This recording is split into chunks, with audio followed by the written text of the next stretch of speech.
Kur'an kitapты оқығанды билбесе үйге қойып қойса болау. Kur'андың котормосын же кыргызча жазылған Kur'ан оқса болау, сооп жазылауы. Эми ар бир мусулмандын үйүндө Kur'ан турганы жакшы. Анан кээбиркилер Kur'ан тургандан кийин аны окулуш керек, болбосо бирөөгө бер, же коп кой. Сен окубасаң балаң окуйт. Кудайым болсо небереңен чыгат. Үйүңдө Kur'ан турганы бул жакшы нерсе иншалла.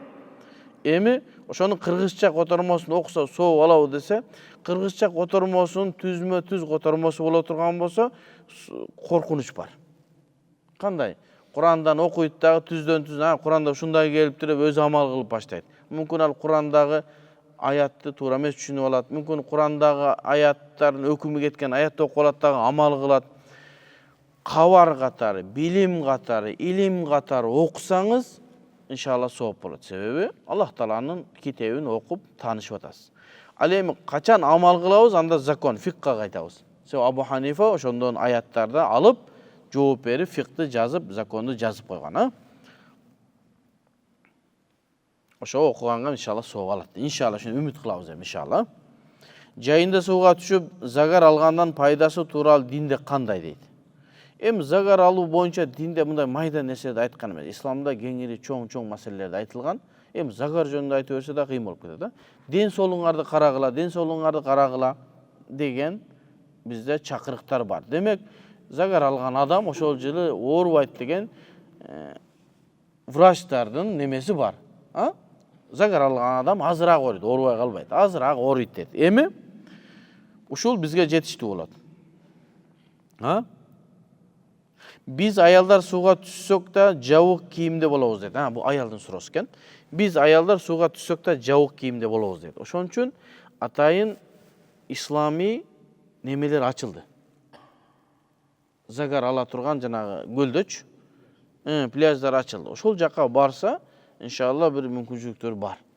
Эми ошондагы мындай бир очурут кылып, себеби такыр жылаңач болуп чыгып алуу аялдарга, башка аялдарга деле дурус эмес да. Аялдар бири-бирине деле. Ошого очуруттан болуп, 1 саат, жарым сааттан неме кылса болот, буяка кетип барып загар алса болот. Анан эми загар алуу да важип эмес. Милдет эмес. Мен вообще загар алган эмес, корком. Көлгө барсам дагы бардым, көлгө деле барбайм өзүчө. Анан эми бирөө алгысы келсе, ошондой кылып тартип менен барсам эмне болот? Иншалла жакшы болот. Эч ким жок жерге барып загар алсак болобу? Сонбот. Барсам эч ким жок жерге барып загар алса болот. Интернеттен акча табуунун түрлөрү көбөйүп кетти. Ошолорду кандай түрлөрү арам болуп калат? Бул маселе азыркы күндө өтө актуалдуу болуп жатат. Интернеттен акча табуунун арамы бар, адалы бар, жакшысы бар, жаманы бар, туурасы бар, туура эмеси бар. Жакындан баштап иншалла биз ушул маселелерге бирден жооп берели деп баштап атабыз. Адилет деген биздин инибиз бар, машалла, Аллахым ыраазы болсун. Ошо киши ушу маселени көтөрүп атат. Соодадагы ар бир нерселерге тактымтип суроо жооп менен эмес. Соода мынау түрү. Ал киши соодада бизнесте жүргөн адам билет. Интернеттен кандай соода кылып атат, жөн соода кандай кылып атат. Мындай соода бар. Шариатта кандай? Ошого шариаттын өкүмдөрүн берип, иншалла Instagram, Facebook, жана YouTube'тарга иншалла чыгарып баштайбыз. Анан бул жерде эгерде сиз мынау соода кандай десеңиз жооп бермекпиз. Себеби интернетте сооданын түрлөрү көп, Эртең эжелерим чогулуп, мушкул кушат окутсак деп жатышат. Мушкул кушат окуса болобу? Мен билбейм ошону. Туурасын айтайын. Башка бир жана тасаввуф илиминдеги терең окугандар бар болсо жооп берер, мен билбейм муну. Мен Куран окуганды билем, анан дуаларды билем, башка билбейм. Билбеймди деп жооп берем, Рукуда турганда Раббана лакал хамд десе эмне болот? Ва деген сөздү кошпой окуп жүрө бериптирмин көп жылдан бери. Раббана лакал хамд. Раббана ва лакал хамд деп айтылнабы? Самиаллаху лиман хамида. Имам жеке адам немеден турганда айтылына турган дуа. Рукудан турганда. Эгер имам боло турган болсо, имам самиаллаху лиман хамида деп токтойт. Арканда уюгандар ичинен Раббана лакал хамд. Мен билгенден Раббана лакал хамд тура. Вау жок мен билгенден. Анан дагы бир сура. Хамдан касиран тайибан мубаракан фи деген дагы барбы?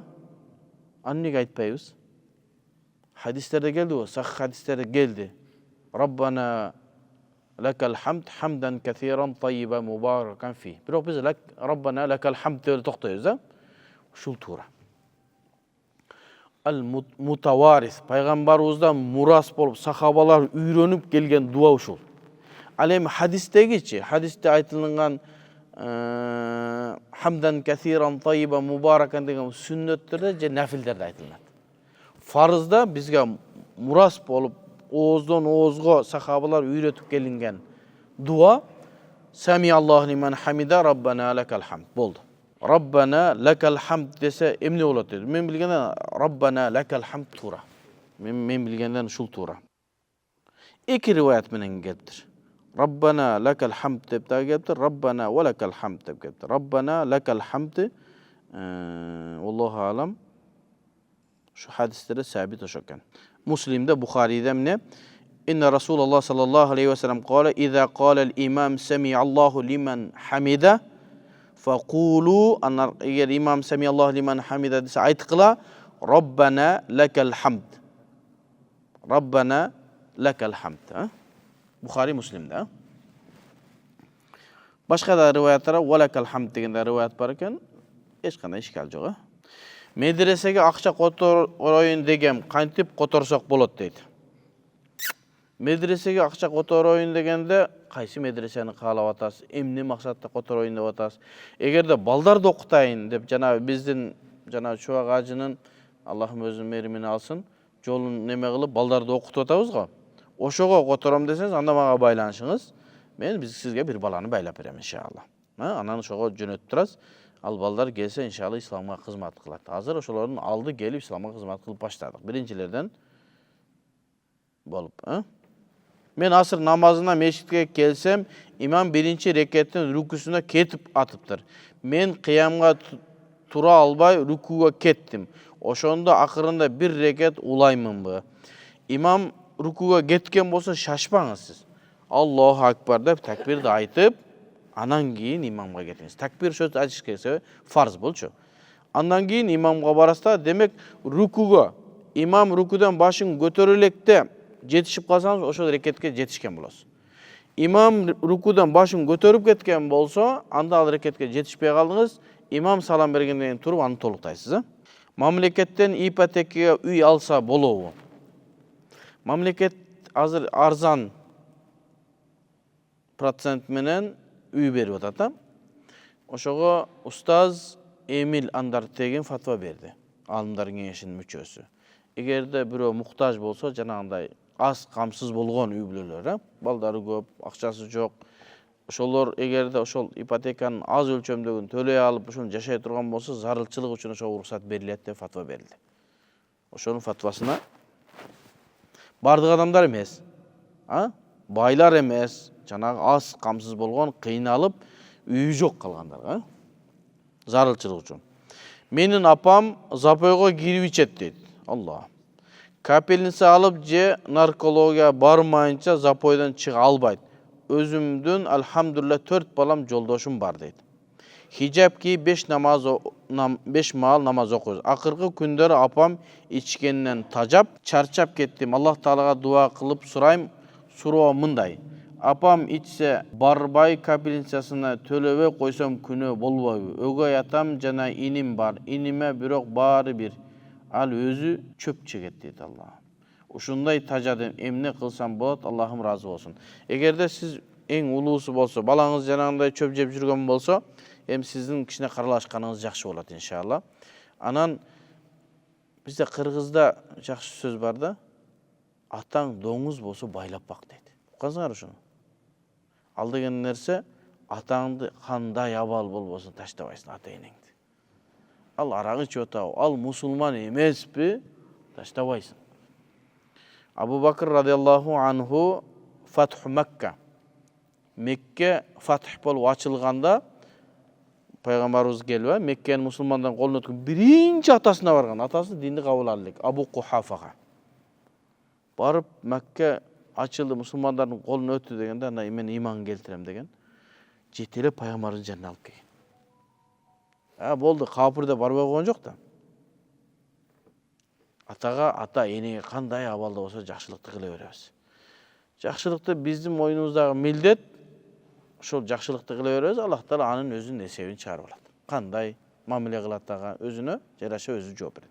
Биз жакшылыгыбызды кыла беребиз. Апаңыздан таштап койбоңуз. Антсеңиз өлүп калат. Барып канына ууланат дагы, барып өлүп калат. Ошон үчүн колуңуздан келишинче тазалатып, дарылата бериш керек. Ошондой бир себептер болсо керек. Бир мезгилдерде кыйынчылык болгон, ичип кеткен. Эми кандай болсо дагы ата энени таштабаш керек. Өткөндө бир адамдын сөзүн угуп калдым. Атасын капырга чыгарып атат. Өзүнүн атасын капырга чыгарып атат. Кандай тарбия көргөн мусулман билбейм мен. Анан аны менен бир адам талашып атат. Ал айтат: Кыргызстандагы алымдарды сен бардың капыр дейсиң, десе, бардыгы капыр дейт. Кыргызстандагы алымдардын бардыгы капыр дейсиң, бардыгы капыр дейт. Эми алар мусулман дегендере күмөн бар го десе, эми күмөн болсо биз мусулман деп коебузбу дейт. Сен атаң менен апаң мусулман го десе, мен атам менен апам капыр дейт. Жо, алар өзлөрүн мусулман деп жүргөнбү? Десе, ооба мусулман деп жүрсө деле капыр да алар дейт. Бирок бир неме бар да, өзлөрүнүн аргументи бар да мусулман экендигине, туурабы? Ла иляха илля Мухаммад Расулулла дейт. Демек, сен дейт, апаңдын, ата энеңдин мусулман дегенине аргумент бар. Демек, аны биз мусулман дейбиз. Эгер де сен имамдардын бардыгын капыр десең, апаңды ошондой ата энең десең, анда сен валади зинасың дейт. Зинадан төрөлгөн болосуң. Мен валади зина эмесмин дейт. Өзүңдүн сөзүң менен өзүң жооп берип атасың. Капыр нике кыйса, никеси өтпөгөн болсо, имам капыр дейт. Ошондо сен зинадан төрөлгөн болосуңбу? Мен валади зина эмесмин дейт. Апанды. Адамдар Аллах Таала туура түшүнүп берсин. Демек, ата энеңизди таштабайсыз, кандай абал болгондо дагы. Анан жана бизде бир түшүнүк бар да, арактын 10 нерсесине адамдар шериктеш болот, ичкенине, чеккенине, жасаганын, алып бергенине, коюп бергенин деп хадисте айтып. Ал боюнча Ханафи мазхабтын оюн биз түшүндүргөнбүз. Бизде Ханафи мазхабта күнөөкөр боло турган 3 эле нерсе. Биринчиси ичкен, саткан, жасаган. Калгандары макрунун бил маасия. Күнөөнү ниет кылган болсо анан кийин күнөөкөр болот. Эми бул жерде бул күнөөнү ниет кылган жок. Апасын өлүмдөн сактап калайын деп анча-мынча. Мен адамдарды көргөм да, эгерде ушул азыр кыйналып атканда арак бербей калсаң өлөт сразу. Же докторго апарып канын тазалатып калышың керек. Же арак берип, анын канын суюлтуп ийишиң керек. Болсо каны коюлгандан кийин жүрөккө кан барбай калат да өлөт. Алкаштарчы.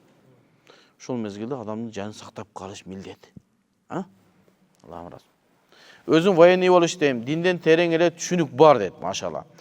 Чөйрө адамды өзгөртөт экен. Чөйрөм ичип, чегип Кудайдан жөө качкандар. Чыгып кетейин десем, үстүмө чоң карыз бар дейт, үстүмдө. Ошону төлөп алайын анан деп жумуштап коям. Иштен чыксам, жашоо бүтүп калчудай сезиле берет. Күндөн күнгө бузулуп, чөгүп, кысылып, жашагым келбей кетип жатат. Намаздар да калып кетти, кеңеш бериңиз, рахмат дейт. Жок эми. Военный болсоңуз, военныйда сөзүнө, амалына бекем тургандар бар да, эркектер болот да, аларчы.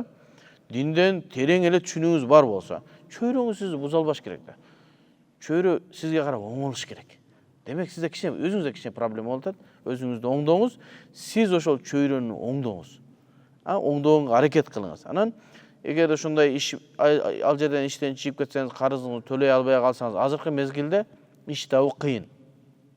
Анан жанымдагылар арак ичет, намаз окубайт деп ишти таштап кеткен туура эмес. Тем более военный болсоңуз, сиздин мүмкүн элге, жерге кызматыңыз керек. Сиз өзүңүздү караңыз, ошол жаныңыздагылардан сиз таасирленбей, аларга таасир бериңиз дагы, иштеп карызыңыздан кутулуңуз. Кийин анан бир жакшы сөз иш таап калса, чыгып кетсеңиз, бул сиздин эркиңиз. Мен айтат элем, чыкпа ошол жерде, кайра ошолордун баары намаз окут. Дамла, эмне үчүн чубак ажыга 2 жолу жаназа окулган? Себеби эмнеде жана шариятта ушундай кылса болобу? Алла, оор суроо. Чубак ажы бул дүйнөдөн өткөн мезгилде Бишкекте бир жаназа окулду, анан Жалал Атка барганда бир жаназа окулду. Negizi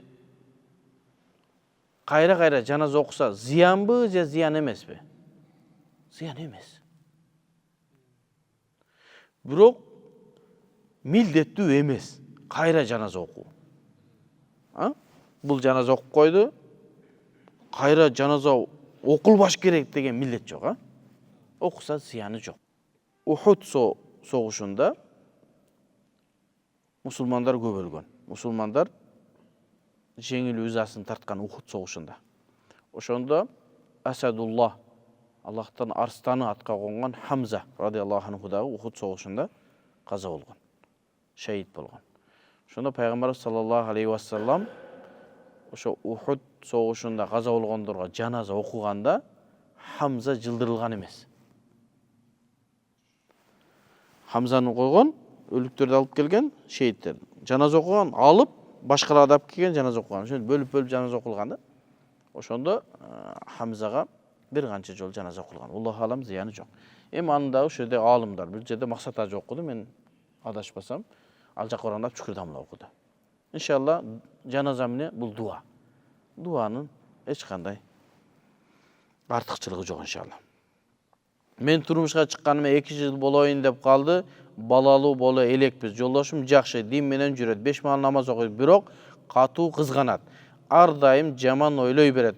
Сен ошол менен жолуктуң дейт, сүйлөштүң дейт, ар дайым жаман сөздөрдү айтат. Намаз окуган адам жакшы деп атып жаман сөздөр эмне айтат?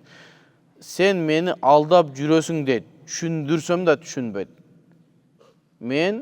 Сен мени измена кыласың деп, анан жаман сөздөр менен айтат. Ушундай десе өзүнө күнөө алабы? Мен айтам, Аллах көрүп турат. Мен андай адам эмесмин дейм, бирок баары бир ошондой ойлойт. Эмне кылсам болот, дуа кылып коюңуз, бизге балалуу да бололу дейт. Аллах таалам bir жакшы салих уул кыздарды берген болсун, о күйөөңүзгө да Аллах таала мынсаф берсин. Намаз окуган адам артыкча эле кызгануу дурус эмес. Бизде şu adamlarga айтып салдык да, кызганбаган дайюс болот, тозокко кетесиң десе, кызганыч важып турбайбы деп, болбогонго деле кызганып жүрүп, адамдарга эмне үй бүлө бузулуп кетүү коркунучу бар. Дайюс, аялың кызганбаган адам бейишке кирбейт деген пайгамбарыбыздын хадиси хак. Ооба. Аны туура түшүнүш керек. Эгерде ону күйөөңүздүн аргументтери болсо, сиз ошо менен барып чындап себепсиз сүйлөшкөн болсоңуз, же болбосо бир гостиницага кетип калсаңыз, такси менен бир жака кетип калсаңыз, тоого ойногону чыгып кетсеңиз, экөөң жалгыз же үчөөң, анда анын кызганга акысы бар. Дурус эмес. Эми мен сиздин версияңызды угуп атам да, күйөөңүздөн уксам мүмкүн башкачадыр, Себеби казы өкүм чыгарганда эки тараптуу угуп анан өкүм чыгарат. Талак маселесинде дагы талак түштүбү, түшпөдү, аял менен күйөөсү келиши важып дейбиз. Экөө келип, маселен, айткандан токто. Шуну айткан туурабы деп тактап анан берилет. Эми ошого мен сиздин сөзүңүз менен эле ага өкүм чыгара албаймын. Ага бир нерсе айта албайм. Эгерде ал туура эмес кылып аткан болсо, туура эмес.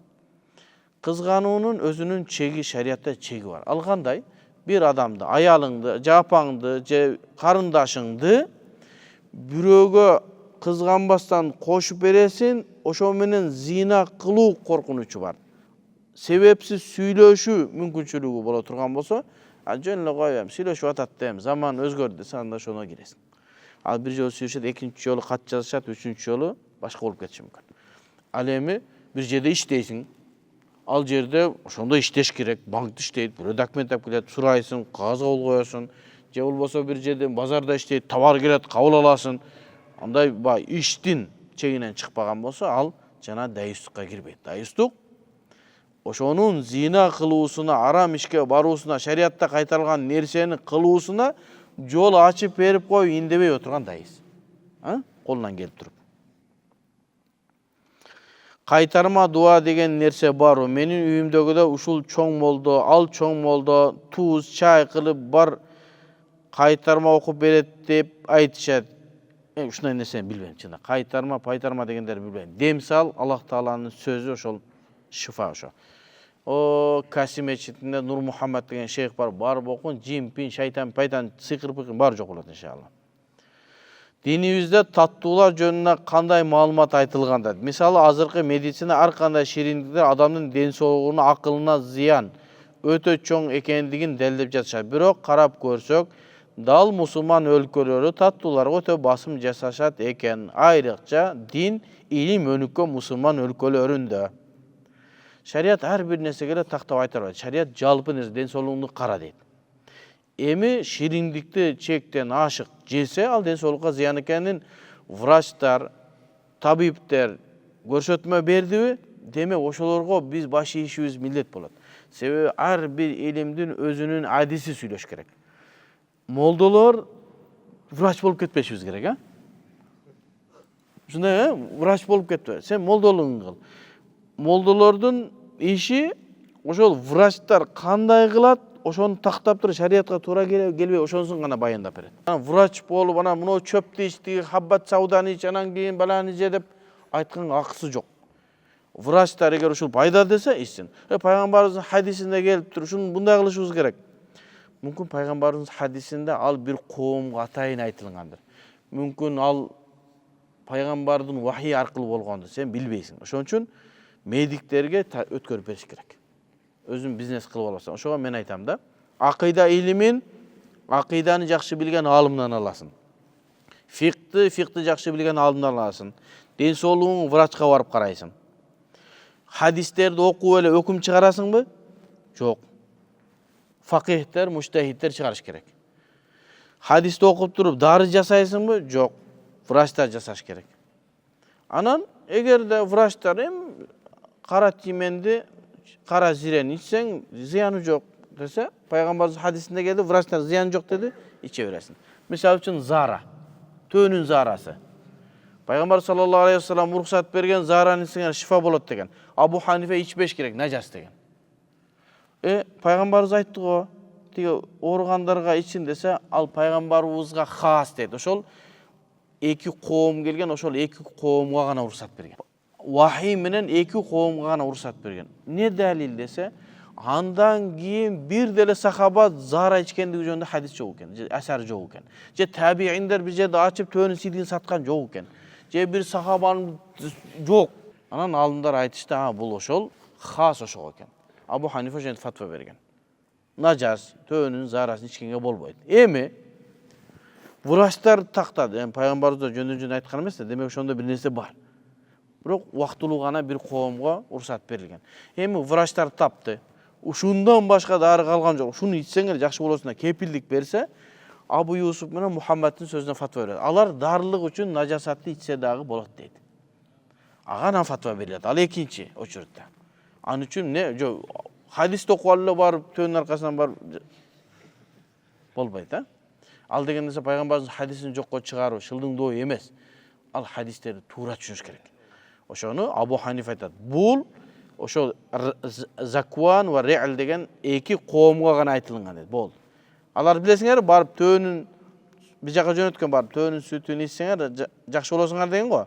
Барып төөнүн сүтү менен зарасын ичип, айыгып, сахабаларды өлтүрүп, төөлөрүн айдап кетип калган.